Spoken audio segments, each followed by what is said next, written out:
Okay, so lesson 1. First lesson po natin is about vocabularies, no? Pertaining to a person, no? Pag sinabi nating person sa Japanese, that is hito. Hito, no? Parang isda or hito. That is a person. Pag sinabing hito, person. Pag sinabi ko namang I, kapag tumutukoy sa tao bilang isang speaker, tinutukoy ko yung sarili ko, that is watashi. Watashi. Pag sinabing watashi, that is I. Kapag naman tinutukoy natin ay ang taong kausap natin, or you sa English, sa Japanese po ay anata. Anata.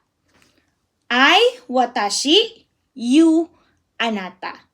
Pag sinabi ko namang we, ako, kasama ko yung kausap ko, at kasama ko pa kung sino yung taong nakikinig, ibig sabihin, hindi lang isa, pwedeng madami.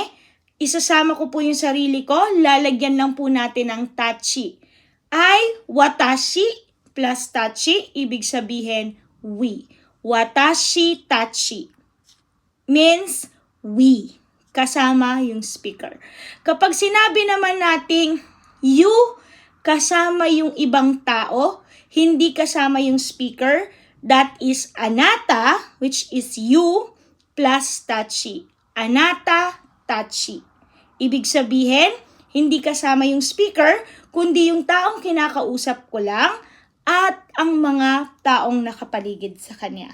Anata, plus tachi, anata, tachi. Okay? So, for the meantime, that's all. Thank you.